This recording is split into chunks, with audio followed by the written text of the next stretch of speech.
నమస్తే అండి.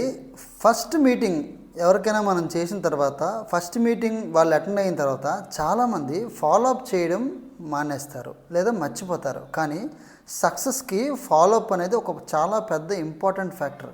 సో నేను రమేష్ ముద్రగడ ఈరోజు ఫాలో అప్కి కావాల్సిన టిప్స్ చెప్పబోతున్నాను. సో ఫస్ట్ ఏంటంటే టైమింగ్ అనేది చాలా ఇంపార్టెంట్. ఫస్ట్ ఫాలో అప్ తర్వాత ఫస్ట్ మీటింగ్ తర్వాత మీరు ఫాలో అప్ చేయాల్సింది 24 గంటల నుంచి 48 గంటలు అంటే 24 అవర్స్ టు 48 అవర్స్లో మధ్యలో మీరు ఫోన్ చేయాలి. ఇలా వాళ్ళు మీటింగ్ అటెండ్ అయినా 2-3 అవర్స్ తర్వాత ఫోన్ చేసి ఏం ఫీల్ అవుతున్నారు, ఎలా ఫీల్ అవుతున్నారు, ఏం చేద్దామని మీరు మాత్రం ప్రెషర్ మాత్రం ఎప్పుడు చేయొద్దు. ఎప్పుడైతే 24 అవర్స్ తర్వాత మీరు ఫాలో అప్ చేస్తారో అప్పుడు మీకు ఫ్రెష్గా మాట్లాడడానికి ఏదైనా విషయం దొరుకుతుంది.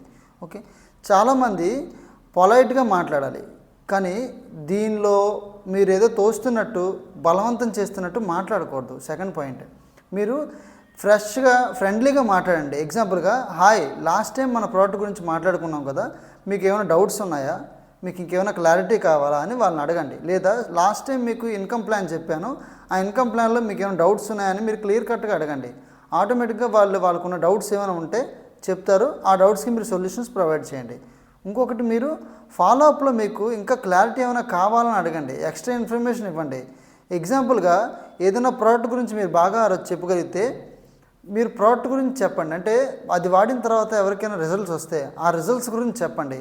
లేదు, మీరు ఇన్కమ్ గురించి చెప్పారు, బిజినెస్ ప్లాన్ చెప్పారు, మీరు చెప్పాల్సింది ఏంటంటే ఆల్రెడీ ఈ బిజినెస్లో సక్సెస్ అయిన వాళ్ళు, కార్లు తీసుకున్న వాళ్ళు, మంచి ఇన్కమ్ వస్తున్న వాళ్ళు, హౌస్ తీసుకున్న వాళ్ళు, ఒకప్పుడు చాలా తక్కువ లైఫ్ స్టైల్లో ఉండి ఇప్పుడు మంచి లైఫ్ స్టైల్ ఎర్న్ చేస్తున్న వాళ్ళు టెస్టిమోనియల్స్, రియల్ జెన్యూన్ టెస్టిమోనియల్స్ ఏవైతే ఉంటాయో ఆ టెస్టిమోనియల్స్ని వాళ్ళకి చెప్పండి. ఆటోమేటిక్గా వాళ్ళకి అప్పుడు ఏమవుతుంది, ఒక వాల్యూ క్రియేట్ అవుతుంది. ఈ బిజినెస్ అన్నా, ఆ కంపెనీ అన్నా, నెట్వర్క్ మార్కెటింగ్ అన్నా, ఈ ప్రోడక్ట్స్ గురించి కూడా ఎప్పుడైతే రిజల్ట్స్ గురించి మాట్లాడతామో వాల్యూ అనేది క్రియేట్ అవుతుంది. సో మీకు ఫాలోఅప్స్ చేస్తున్నప్పుడు కంపల్సరీగా మీరు ఫాలో అవ్వాల్సింది ఏంటంటే వాళ్ళ డౌట్స్ క్లియర్ చేయాలి, మన కంపెనీలో ఉన్న ఆఫర్స్ చెప్పాలి, ప్రోడక్ట్లో ఎక్స్పీరియన్స్ చెప్పాలి, సక్సెస్ టెస్టిమోనియల్స్ చెప్పాలి, ఇన్విటేషన్ ఇవ్వాలి. ఫాలో అప్ అప్పుడు మళ్ళీ మనం కలుద్దాం, మళ్ళీ ఇంకా మాట్లాడుకుందాం, డిస్కస్ చేద్దామని. చాలామంది ఏంటంటే ఫాలో అప్స్ నెగ్లెక్ట్ చేయడం వల్ల ఇంట్రెస్ట్ ఉన్న వాళ్ళు కూడా సరే వాళ్ళు చేయలేదు కదా మనకెందుకు అని చెప్పి వాళ్ళు కూడా ఇంట్రెస్ట్ ఉన్నా సరే దాన్ని నెగ్లెక్ట్ చేసేస్తారు. మీరు ఫాలో అప్ చేస్తున్నప్పుడు కంపల్సరీగా నెక్స్ట్ ఏదైనా మంచి మీటింగ్ ఉంటే మీ మెంటర్తో ఎవరిదైనా మీ మీటింగ్ అయినా సరే, ఒక ఇంపార్టెంట్ మీటింగ్ ఏమైనా ఉంటే దాన్ని అటెండ్ అయితే వాళ్ళకి వచ్చే ఇన్ఫర్మేషన్ గురించి, దాన్ని అటెండ్ అయితే వాళ్ళకి వచ్చే ప్రోడక్ట్ నాలెడ్జ్ గురించి, బిజినెస్ ప్లాన్ గురించి మీరు వాళ్ళకి చెప్పడం వల్ల వాళ్ళు ఇంకా ఇంట్రెస్ట్ చూపించి మళ్ళీ వాళ్ళు మీటింగ్కి వచ్చే అవకాశం ఉంది. దీనివల్ల మీకు ఒక మంచి నెట్వర్క్ తయారవుతుంది. నెట్వర్క్ అంటే 2 రకాలు తయారవచ్చు. ఒకటి, ప్రోడక్ట్ యూస్ చేసుకున్న వాళ్ళు తయారవుతారు. రెండోది, మీ బిజినెస్ని ముందు తీసుకెళ్ళడానికి మీలాగే మంచి టీం బిల్డ్ చేసే నెట్వర్కర్స్ వస్తారు.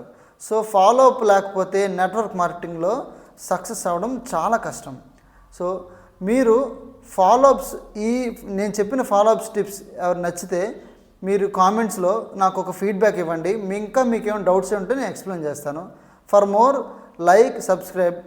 థ్యాంక్ యూ వెరీ మచ్ అండి. Wish you wealth.